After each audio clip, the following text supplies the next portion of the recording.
Everyone has human rights, we say.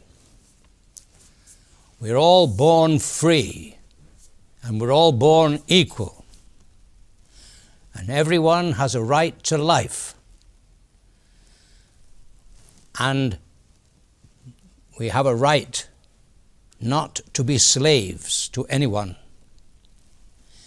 And we have a right to be free from torture. These are some of the basic human rights that we claim today. But who says we have these human rights? Who said that these rights are part of my nature? Are they natural to us? Are we born with them? This is the question. We think so today. But what grounds have we for thinking like this? You can say, well, we are all human beings, and science tells us that we come from some common ancestor, and that we are all sharing this universe, living together in this universe, and therefore we must treat each other fairly like this. Give everyone an equal share. Right to life, right to freedom, right to freedom from torture, slavery, cruelty, and so on. But is it something that has come by nature? You see, if we look back over the history of mankind, let us go back to the time of the Roman Empire, or the Greek civilization, or civilizations in other parts of the world too. In the Roman Empire and in the Greek civilization, those who were well educated, those who had political power, and therefore the wealthy, they had rights. But the other members of the population didn't have rights. Women didn't have rights, and children didn't have rights. And maybe 45 or 50% of the Roman Empire were made up of slaves. And the slaves belonged to their masters, and their masters had right of life and death over their slaves. For instance, in the Roman Empire, if a slave ran away and he was caught, he could be executed. He had no right to life. And that's in the ancient days. But even in modern times, let us look at countries which are, or which have been, explicitly atheistic countries, where God has been systematically and publicly denied. Let us take the Soviet Union in its heyday. Stalin, we now know, murdered millions of people in order to carry out his policy of paradise for the laboring classes, the proletariat. And Lenin said, of course, if you want to make an omelette, you have to break some eggs. If you want to create the world that we want, those who oppose us have to die. And if we look at China, Mao Zedong, we now know that he also executed millions of people.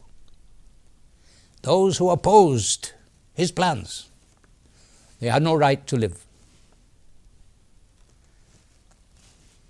And even in our own time, in the Nazi era, millions were executed because they were not part of the Nazi view. So where have these rights come from? We now proclaim them, but where do they actually come from? What is the ground for them? Is it enough to say we are all human beings, we are all living in this world? But if there is no God, and there is no creator either, then what are we more than a very complicated, complex conglomeration of chemicals put together by chance? And that's what I am. Therefore, since we are all the same, therefore we should treat each other in a fair and reasonable way, overlooks some very important truths. One of them is this, that we are all basically selfish people. All of us. We all look to our own self-interest.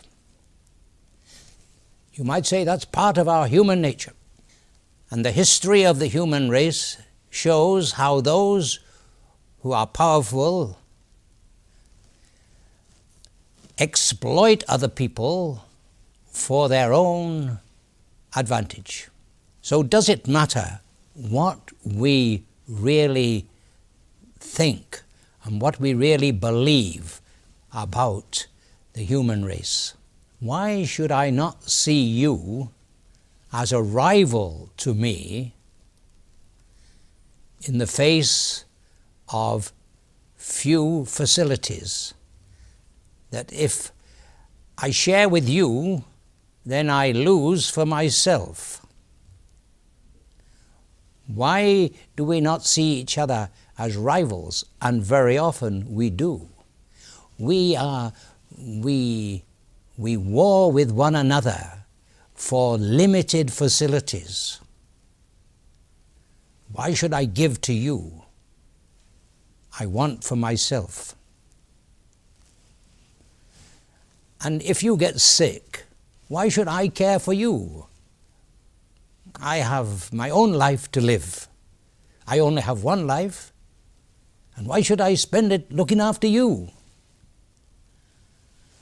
And while we are young and healthy and energetic, we can contribute to the well-being of society, but we all get old, and we become feeble, and we begin possibly to lose our minds. Then why should I care for you? You are now of no use to society. Why should I go reach out to you and give you some kind of life? If I'm married to you, why should I be faithful to you when you are terminally sick now, or you're old, or you've lost your mind? It's not that if we don't believe in God, or we don't accept the existence of God, that we are not good people.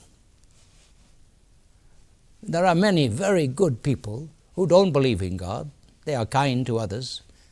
And I suppose that's what it means to be a good person, is to be kind to others, or to be loving to others. But as someone said, that kind of goodness, like cut flowers. We cut the flowers from the garden and we put them in the vase, and they're beautiful. But then they fade after a few days, they dry up, and they die. And if we base our human rights on this idea that we are all members of the human race and that we are all sharing the same planet together, the goodness that we may have today will not last, and we will revert to the society which we saw in the Roman times and the Greek classical times and in other countries too. where the selfishness of the individual becomes paramount in society, and we live for ourselves and not for others. Let's take a break now.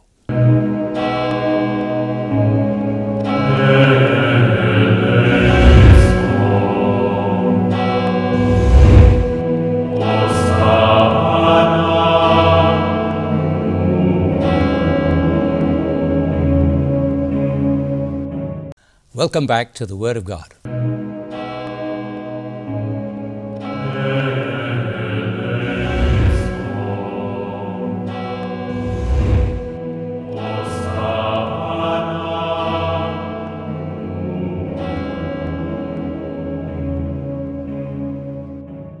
Why are you precious? Whatever your condition of life, why should you be precious to me? And why should you be precious to everybody? And why have you these basic rights of right to life, a right to freedom, a right to live your own life? Where do these rights come from? Let us look now at the Christian view of God. You might think the Christian view is what you find in the Bible. Well, that is correct, and at the same time, it's not correct also.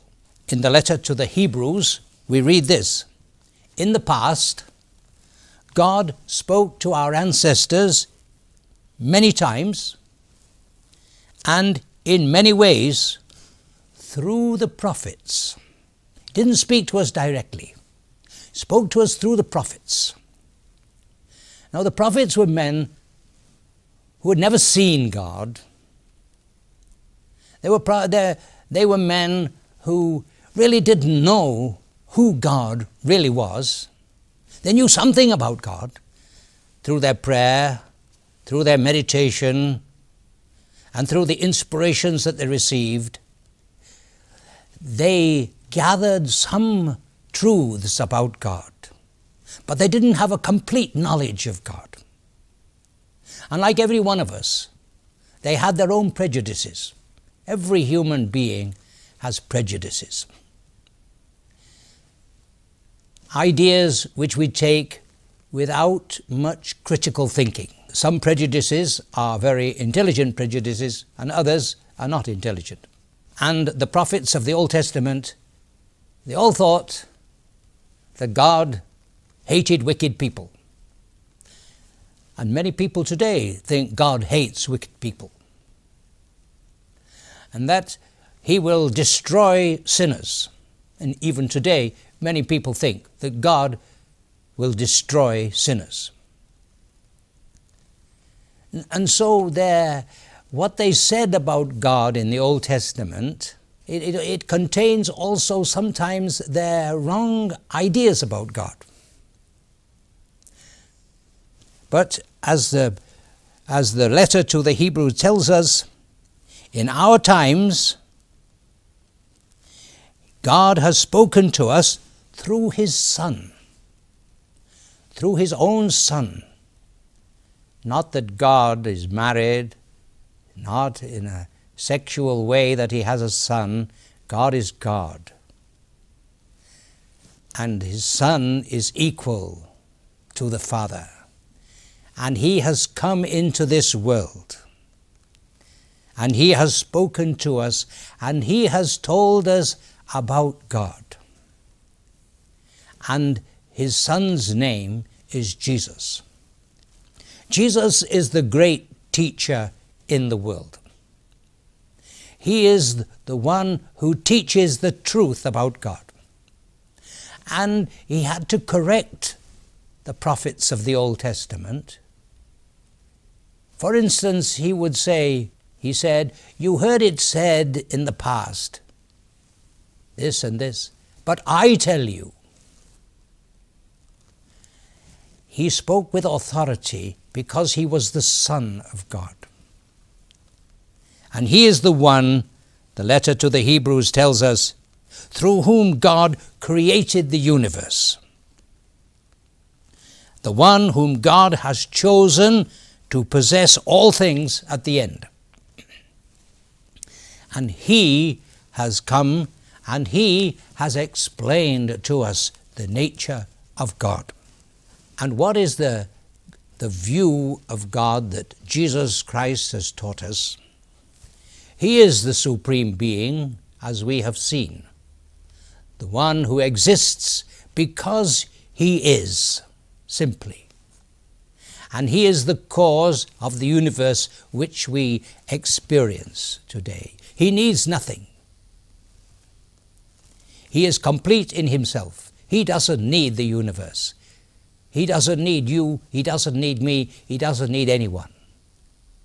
But he has created this universe because he wants to share his life with human beings.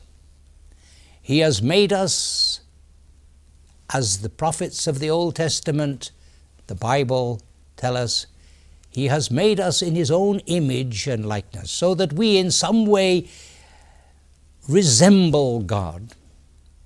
And he has made us like this so that he can share his own life with us. He has created you and me, and created us all, so that we can become his own dear children, sons and daughters, with his own Son who has become a human being, namely Jesus, whom we call the Christ. He has created us so that he can bless us. This is what Jesus taught about God, that he is not just a father, but he is a loving Father who cares for us and wants us to grow, into the people that we should become, and he wants to give us everything that he is and has. You might say, this is too good to be true. It's too good, but it's true. We are not born by accident. You, whoever you are, have not been born by accident. You are not just a conglomeration of chemicals which somehow or other, by some weird chance, has come together and somehow or other is living. No, this is not what Jesus taught. And Jesus said, I am the light of the world. I am the truth. He has created you specially and uniquely. You are the only one in the whole of this universe who is you. And you are unique, not only in the fact that you are the only you that has ever existed or is existing, you are even unique in your physical body, so the scientists have told us. And he has created you to become his beloved child. Like parents give birth to a child out of love. They want a child so that they can live for that child, and they can work for that child, and they can give that child everything they have, because that child is theirs and they love their child. Likewise, God, who is the author of every good thought and every good deed in the universe, has given birth to you because He wants to share everything He is and everything He has with you. You are precious to Him. And so you have an inborn dignity. This inborn dignity comes from your Creator. You're not just something that happened. You're not just like another tablet that comes out of a machine where tablets are made, and thousands and millions of them pouring out of a machine, all the same. No, you have been created by God for Himself. Not that you are to be His slave, not that you are to be His puppet. No, that you are to be totally free, free to love Him who is your Creator, and free to love the creation which He has given to you, and free to love everyone else. Because as God looks at you, so He looks at me, and so He looks at everyone. And this is where your rights come from. The right to life, the right to freedom, the right to be human. This comes from the gift of your Creator. It comes from what you are. And you are His child out of love. This is what Jesus has taught us. And this is the truth. And this truth gives rise, if only we would believe it, and if only we would practice it, to a life where everyone is precious to everyone else. And whether we are old and feeble, whether we are young and disabled, whether we are strong of mind or weak of mind, we will care for one another because our Creator, who is our Father, loving Father, cares for us. Because you are precious to Him, Jesus tells us. Therefore, you are precious to me, and you are precious to everyone. May God bless you.